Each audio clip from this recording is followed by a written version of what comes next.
What is up, everyone? JD here. Hope you're doing well today. Got an unboxing for you. Let's get into it.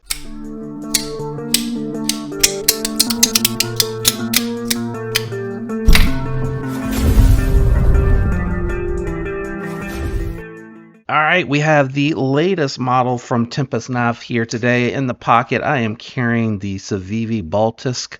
These things starting at 62 bucks, man. Just such an impressive pocket knife.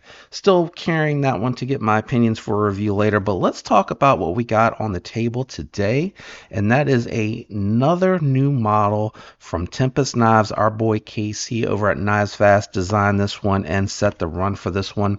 I got in on the pre-order. Pre-order price was like around 130 bucks. I don't know what the actual production cost will be on this one, but it is very interesting to me. We have our Tempest Knives sticker, and thank you for our support from Casey over there at Tempest Knives. You got a microfiber cloth. This one feels like a good one. I'm gonna have to add that to the rotation of the ones that I use to clean my knives. And here you go, guys. Here is the Tempest Knives Jetstream that is very well sealed. Man, trying to get in here, Casey, trying to build up the suspense a little bit there. I think packaging's very nice. I believe Kubi is the OE on this. My editor may have to correct me if I stated that wrong. And as you know, I love blue. One of my favorite colors, blue, green, are the two that I go to the most in the EDC world. Look at that beautiful anode job. Kubi did a great job on here. And one of the things that I was really excited about is KC mentioned that he handled the Tidius, or Titus, I guess. I don't know how you pronounce it technically, but Tidius is funnier.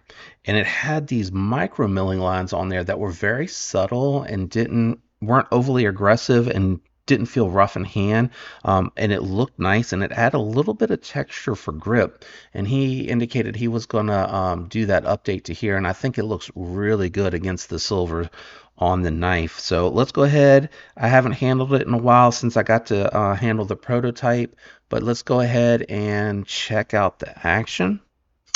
Nice. Yeah, I felt like it had a good detent from what I remember. About to get my oily grubby hands all over the ano. 154 cm blade steel on this one. Let's just really quickly grab this piece of paper that I partially used the other day for a different unboxing, and let's check the factory edge out. Hold on. Yeah, that's a good detent. Casey, they did a good job. Good factory edge. That's all this really tells you is out of the box it came sharp with no blemishes.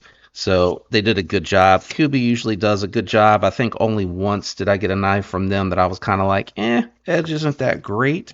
But I got it on a super steal of a deal, so I didn't mind stropping it up.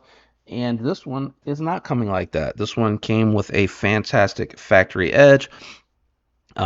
Honestly, at 130 bucks, I don't know what the production price will be, but 154 cm, you got sort of a stone wash here. It's not as good as some of the other stone washes on other knives that I've seen. I have my Morial on the table here because I'm going to be doing my revisit review. The static wash on here, it's a little different, and I don't know how well that'll show up on the camera, but you can see, they both have a little bit of a shine to it. Static wash is just where they polish it and then they stone wash it, so you're hiding your fingerprints more.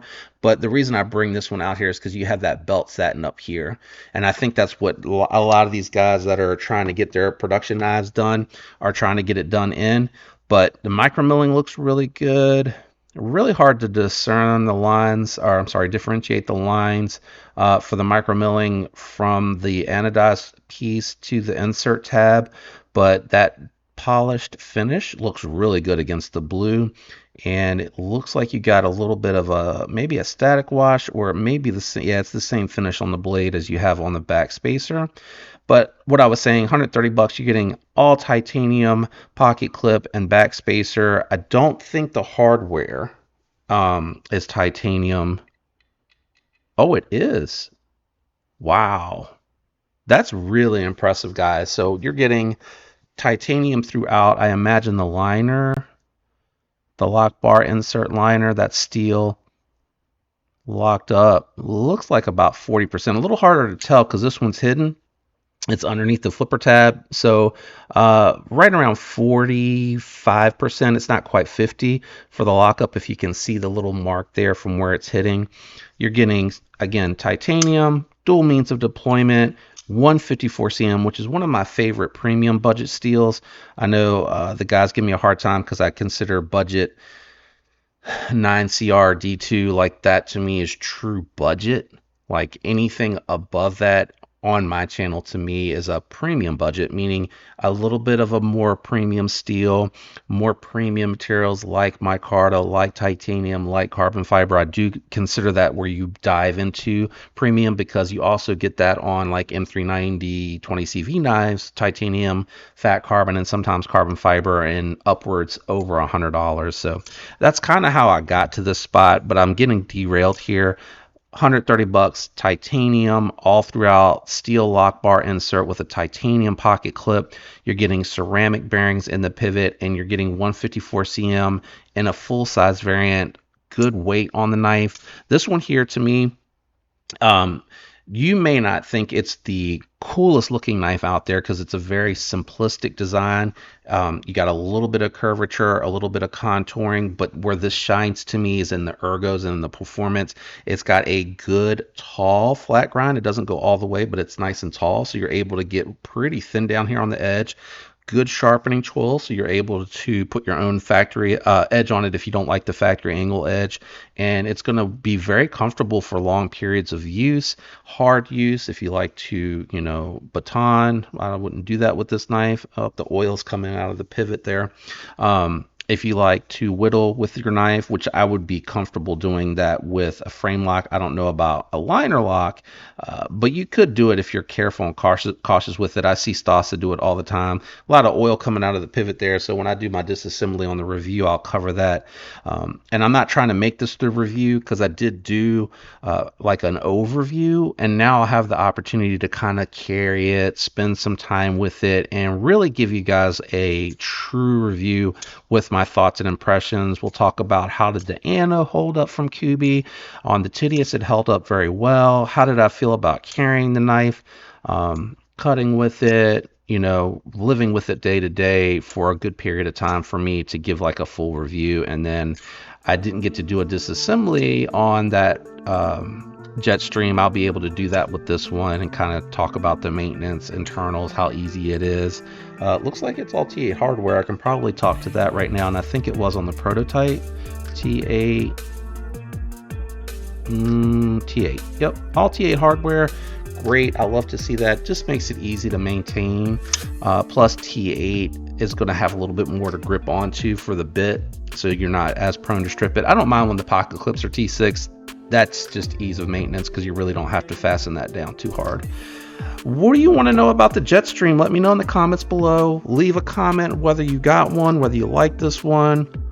If you're going to get the Tux, I think he's trying to add a couple of variants for the production release, which I think is a good idea. You know, when you're releasing it as a very small manufacturer, it can be hard to offer a wide array of selections.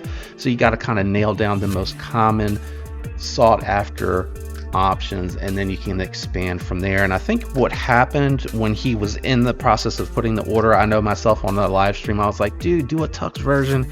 And he let me know, and I get it. It's a little hard to do that, especially when you got to come out of pocket to, you know, order a bunch and you don't know how it's going to be received. You want to make sure like it's going to be a popular model and then do that.